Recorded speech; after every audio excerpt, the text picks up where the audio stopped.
Welcome to this week's episode of The World According to Craig, where I already can't stop laughing because my guest is Steve Goldbloom, and he's silly and absurd.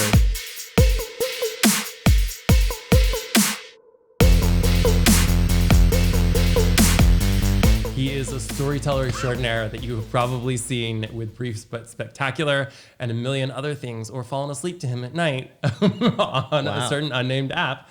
Welcome, Steve. I just realized you were looking at a camera. I thought you were doing this looking. I didn't know who you were looking at, and then I realized it was your camera. That's an introduction. There's my camera. Yes. There's the master camera, and there's your camera. Yeah.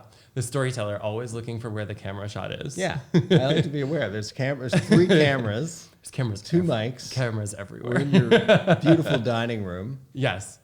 Well, thank you for joining. As we talked about this, you being a storyteller, we're going to talk a little bit about what it's like to craft stories in today's environment. Yeah. Because you're much better at it than I am. But before we get into that, I feel like people deserve to know more about who you are because you're used to interviewing everyone. Yeah. But you're just weirdly Canadian.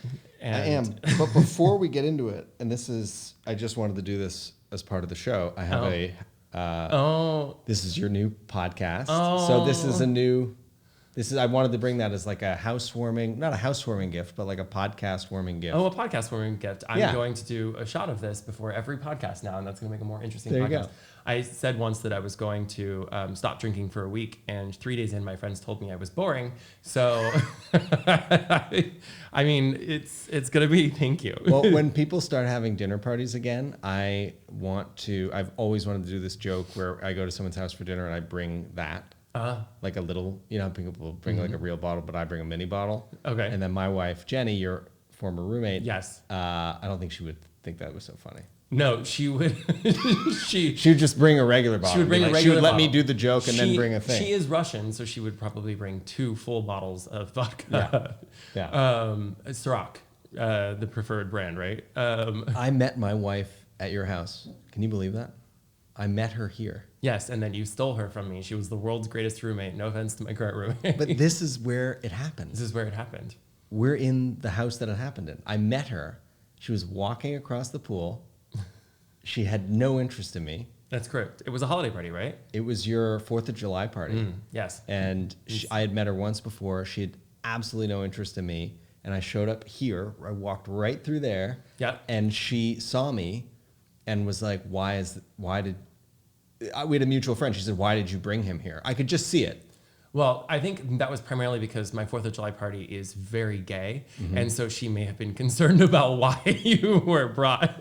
But I made something, Rice Krispie Squares with patriotic red, white, and blue M&Ms. And she looked at me, really had contempt, saw the Rice Krispies and was like, oh. And that was the first of many chips. So that's the first of many. Right over there. But you really should have done red and white M&Ms if you're being true to your heritage, right? Yes, Canadian. And was there like maple syrup sprinkled on top? There was nothing. There was just a follow-up email about the M&Ms, and it was like, it's so funny reading the. You ever go back and read old emails? No. I'm reading old emails from me and Jenny around that time, and it was so formal and flirty. It was really funny. I mean, I remember being on the receiving end of her reading those emails aloud. But she read them aloud? Sometimes. No. You're a storyteller. You know these That's stories. That's so brutal. But she loved it, though. She loved it. And you disarmed her, which is amazing. Yeah. Which is kind of what you do for a living, is you disarm people. You get them to start talking, you film it, and then you just do something with it, right? This is, so you have Brief But Spectacular, which is, as I like to call it, like you spend 4 hours with somebody and turn it into 3 minutes. Is that about right? Yeah, so Brief But Spectacular is my baby. That's my short form series on PBS. Maya might disagree. I actually have a baby, but Brief But Spectacular precedes Maya. Is it Maya Brief But Spectacular Goldbloom? Is that the full? Yeah, that's right. We'll have to do an interview with her at some point. I think that's going to be highly entertaining. I know. Maya is already a spitting image at almost 2 years old of her mother. You think so? Yeah. But yeah, Brief But Spectacular, short form interview series without the interviewer. I mean, I'm the interviewer, but they're like long form interviews that I've been doing since 2015. We've done over 300 of them. And so many people. Yeah, so many people. And they're long form conversations that I then cut down to like 3 to 4 minutes. So why make the choice to not be in them? So I use because I'm here. It's called The World According to Craig. So I know. Like, tell me more about why. Tell I me did about this wrong. lack of vanity, Steve. Yes. Tell me, is it endemic to who you are as a person?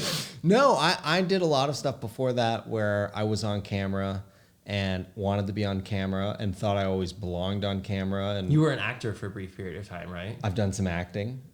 I've done a lot of stuff. I mean, I worked with PBS NewsHour as a producer, and then I hosted a satirical show about tech, and so I had A satirical show about tech. I did. It was called Everything But the News. It was when I lived in San Francisco, Okay. and it was, by the way, written 2014 by USA Today, best web series tied with High Maintenance. I created that show. It lasted for a season. Everything But the News, and I lampooned Silicon Valley. I thought you were writing Silicon Valley. It was before Silicon Valley. It really, but I played in that show. I So played HBO stole your idea. But I interviewed Travis Kalanick from Uber, like 2012. Oh, did he hit you too? Who's the guy that created Grindr? Joel Simkai. Ooh, I did interviewed he him hit on 2012. you too? No, well, he called my dad. There was like a whole funny thing with them, and I mean, but that show was so crucial for me because I did. I sort of played this guy that didn't know anything about tech, but was somehow getting to interview these titans of tech. And so you didn't know anything about tech. I didn't know anything, and I interviewing embraced it, titans of and it was really funny. And we actually got a ton of press for it. I was in Forbes, and we were written up in Morning Edition, did a story on it.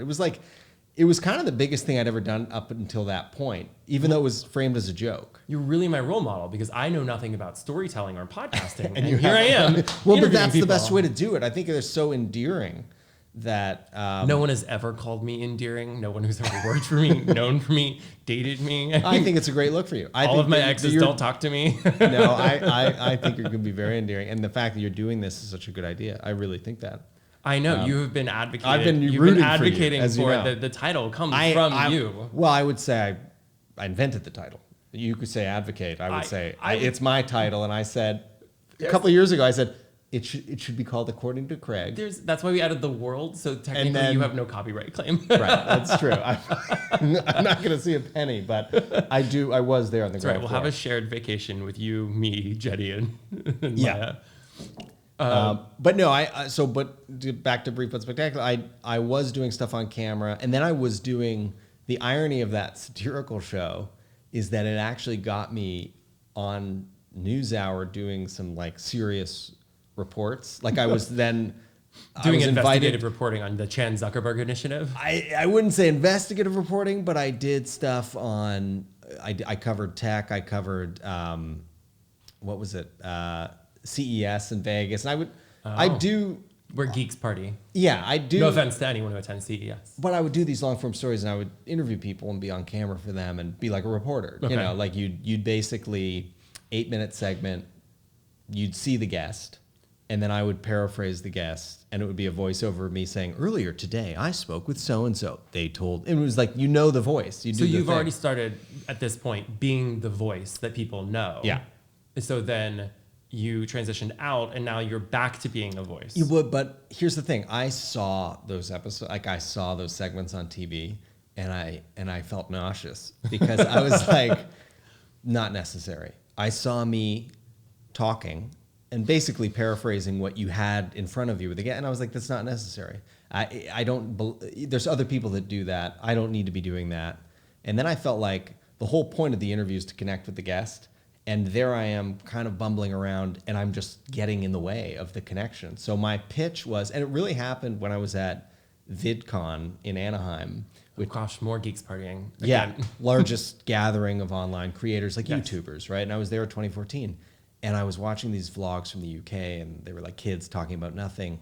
But it was done in that hyper-cut, protein-packed format, like right into the They've camera. all just had a pre-workout drink with a lot of creatine and caffeine, and then they just They've gone on all like downed 9 monster drinks and are diving into the camera. Remember Four Loko? Remember Four Yeah. Loko? Yeah. Which apparently you can still buy. I'm just saying. I didn't do any Right. before this show, I promise.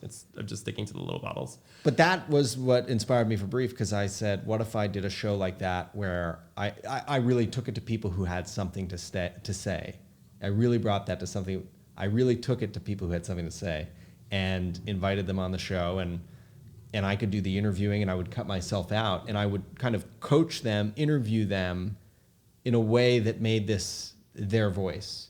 So it was kind of like crafting these unscripted monologues out of people, and that was the pitch, and they bought it, and my production company, Second Peninsula, which is named after where I'm originally from in Nova Scotia, we started producing it, and luckily, and Brief But Spectacular, the name felt appropriate, but it's based off of my grandfather, who, when I was a kid at synagogue in Canada, I would sneak out of religious services because I hated it, and I would come in at the end when everybody was saying goodbye, and he leaned down one day and said, "Brief But Spectacular." And that's where that name, I always thought that was funny that he said that. But you have this incredible show, 300 interviews in 3 years? Yeah, 5 years, 300 interviews, 300 million views, and everybody from... And a fan base. I've seen the fan videos.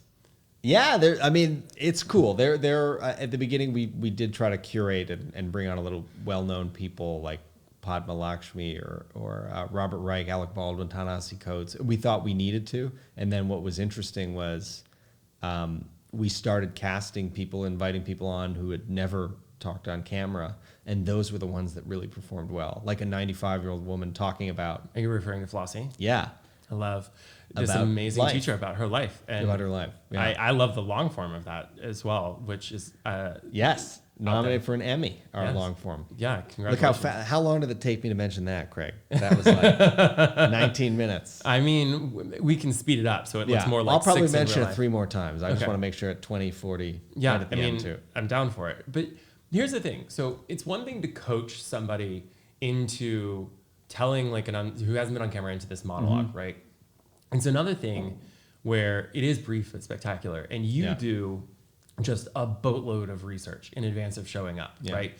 I have the advantage in my first episodes of interviewing people that I know. So I have like 10 years of research of like knowing them, right? Really. And who they are as people. And I'm not sure that I ever want to branch out from that because it's a lot of work. But you do all this research, you come in prepared, you make people laugh, you make people cry, and you do it in 3 to 4 minutes, which is brief but spectacular. But that's awesome because it's like prepared. You get people to trust you. Yeah. You get them to believe in you, to trust that you're going to do well by them, do right by them, which you do. But this is the question. You know, there are other people who are at VidCon and amped up on Four Loko who are filming straight to the camera. There are people who are oddly filming themselves playing video games, which seems to be extraordinarily popular and confusing to me, as is Animal Crossing, period. I should just do a whole episode on my confusion of Animal Crossing. Yeah. And then there's like a Today Show segment, which is like 90 seconds. You do that in 3 minutes. They do it in 90 seconds. There's not a whole lot of difference between that, except I feel like they're being irresponsible somehow because I'm not getting the same thing out of them that I am out of you. Yeah. Like, is storytelling possible if you're not like in 90 seconds, in 30 seconds, in 3 minutes? And I mean, in the rare exception that it is it responsible? I think it's flawed by design. Like, I don't think those shows are meant to really inform you. I think they're meant to do what you just described, like keep you on to the next segment. I mean, I've talked to producers of those shows, and it's so much about what's happening behind the scenes. Like, I've been on a show like that, not the Today Show, but like a show where you kind of have, you know, a minute or two to talk about something, and the host is like, if the host is asks you a question and then their eyes are down because they've got 17 other people coming in that day. What's the single most important thing for you to keep in mind when you're doing it? If it's not length, right? You could tell it in 4 minutes, you could tell it in an hour, you could tell it in 6 hours. If it's not length, if it's not the cut down, what's the most important part of telling someone's story in that vein? You mean in any length or in a short? In any length, yeah. Well, I think I think doing research is crucial because, you know, really absorbing what people have said before. Like, I always love to listen to people talk who I'm going to talk to. I mean, you can read stuff and read the book, but to hear how people talk, it's like nothing else. I mean, it's so intimate. You know whether they're funny, they're quiet, they're big, they're loud, they're shy.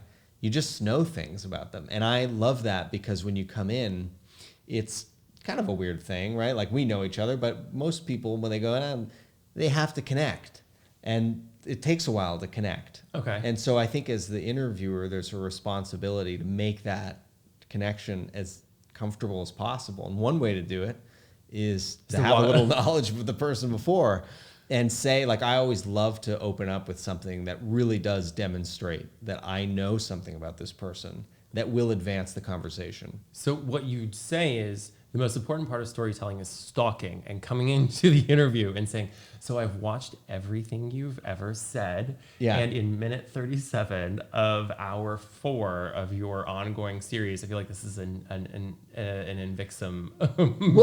Well, no, I just think it's like dating. So many people have been interviewed so badly. Like everybody's been on a bad date where you go in and you're like, I don't even think I could sit here and drink the margarita with this person. I think I have to leave. Like, it's just terrible. Yeah. And we've all been through it. And I think that's how it is for people who get interviewed a lot. Like, okay, tell me about the book. Where do you get your ideas from? And on and on. And so the questions get worse, the answers get worse, and everybody's kind of like, I mean, I don't know who's listening to it, but this is the Horse and Hound of Notting Hill, right? Like, which is a junket, right? Yeah. You sit there and it's Yeah. the same question over and over. So which I will say, I've been so privileged with Brief that we're not doing the circuit. And in fact, I've turned that down a lot where people will say, do you want to go to TIFF and you can speak to Robert Redford? And I'm like, well, I don't want to speak to Robert Redford if like 15 people have just spoken to him that day. And I'm getting brought into like some suite at the Sheraton, not the Sheraton, probably a little, somewhere in Toronto. But like, I've been really lucky where I've said, you know what? I really want to talk to Kathleen Turner. Body Heat's my favorite movie. The line where she says, "You're not too bright. I like that in a man," is like my favorite line in movie history. And it's really what people say about me when they date me. Yeah. Well, I think you'd appreciate this because that part of the booking has always really appealed to me. We're talking to people who don't have something coming out.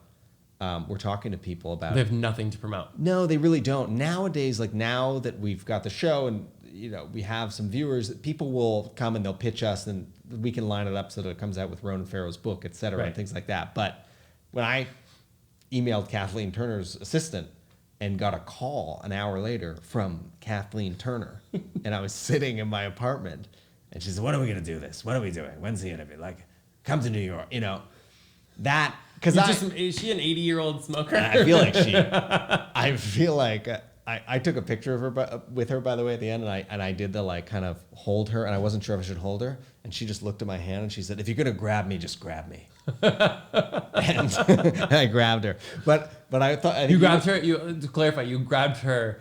With her consent. With her consent. Yeah, with her permission and encouragement, I think. But I've always been really proud of how we book Brief because nowadays we go for a lot of unheard people, like they haven't been on camera before. But in the beginning, we booked a lot of celebrities and well-known people, and I would do the booking myself. And because no one was helping me, and I would call and I would go on IMDb Pro and I would call the agencies and I would call the assistant and I would pretend to be an assistant on the phone. Oh, you were Donald Trumping things. Totally. No, I was, and I was. Let me get Mr. Goldbloom. I mean, we did it to Alec Baldwin. We got Alec Baldwin on in 2015, and I said we're going to be in. We were going to New York to shoot a bunch, and I said to his assistant, we got through, and I said, "Look, I'm calling on behalf of the show."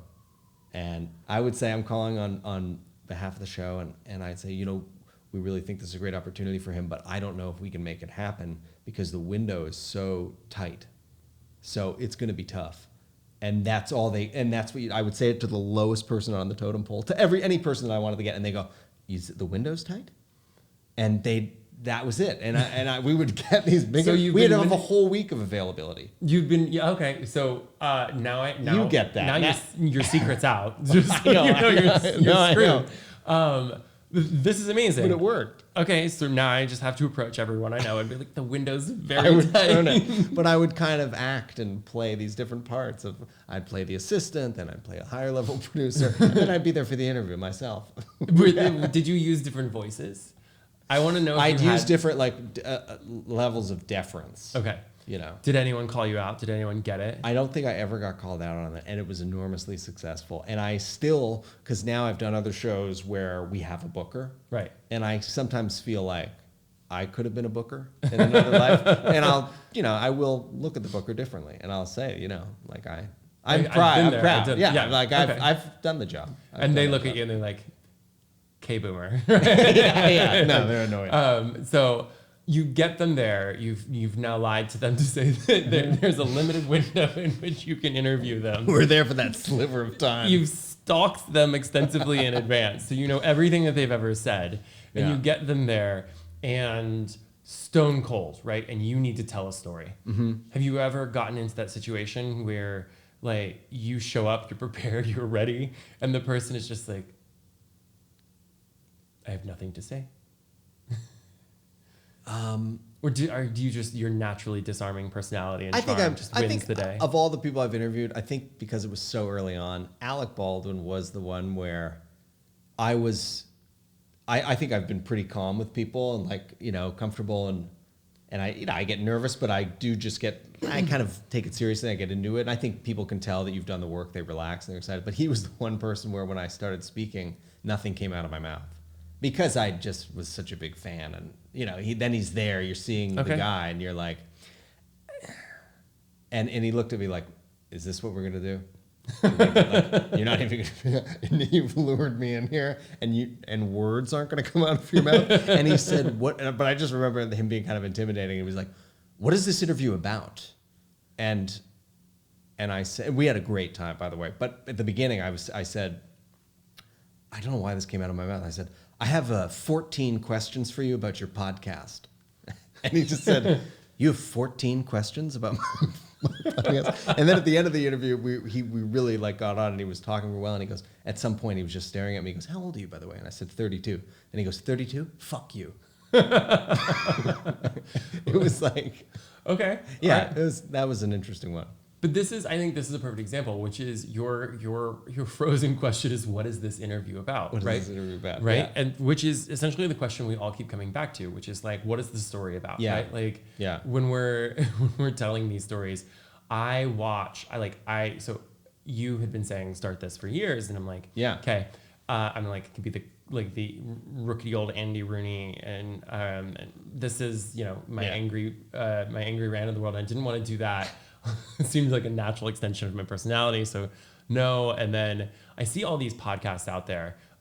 When I'm listening to things, like I'm insistent, like ours is on video and going to be on podcast, because when I listen to things, as my boyfriend will tell me, it goes in one ear and out the other. So podcasts have not been my ideal consumption tool. And so I've been reluctant, but mostly I've been reluctant because the idea is, okay, so what do you have to add value to the world, right? Like you have a show like Brief but Spectacular that's adding these really insightful stories that people haven't heard before. It's not the horse and hound junket interview, the answers we've heard on whatever network we're tuning in. Yeah. So, getting a new story out there, getting a new perspective out there, helping people understand what stories are. I think we have networks now that are predicated on the fact that like, let's just get this story out there. Let's just keep the engine running. It's not just the Today Show, right? It's all of Fox News. It's all of MSNBC. It's like the churn. I don't know that that's healthy for society. The churn part, right? Like the Brief but Spectacular part, good for society. That's some solid peas and carrots.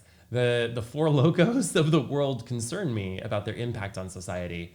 And I wonder if like we can just take over a podcast network and shut most of them down. Yeah. I don't know if that's the solution on that, but do you find that are other people role modeling this? Like, do you find your not competitors in the space, but your compatriots? Yeah. Are you all in do-gooders anonymous podcasting group where you're not on Four Loko and you meet once a week to commiserate about the fact that like there's other people on the other side of the line? Yeah, I think there's so many examples of people who are doing thoughtful, long-form conversations, that aren't seen on network television every night. There's probably too many. That's the thing. There's just so many options to turn to now. But none of them have Steve and Craig. So that's right. That's the key sales point here, which that's is true. That's true. I'm trying to keep mine short form because my attention span is so much, and I honestly need just shots of tequila every now and then. So I'm a German Catholic fraternity boy who went to law school and then came out of the closet and became gay. So at that point, my alcohol consumption, my practice rounds, let's just say, we've got 2 teetotalers who are going, one of whom is going to be elected president. That's never going to be me. But, it'll make things better and it'll help me tell a better story maybe. Yeah. But hopefully I would like to think that I can tell an interesting story. I've learned a lot from you. I'm really excited to have you on here and talk just about how you create a story, because now I'm going to steal all of your secrets. Yeah, go for it. And obviously, I think it's a value add for people when they look at the stories that you tell, because we equivocate all the stories together on a daily basis. You just go through life and you consume.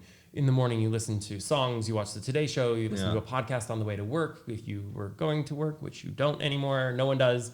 But then the podcast on the way home, the Ryan Seacrest in the afternoon, and then the evening news, and then it's just a nonstop, just noise. Yeah. But in the middle of that noise, there's like a gem of a story every now and then, and that's what I appreciate.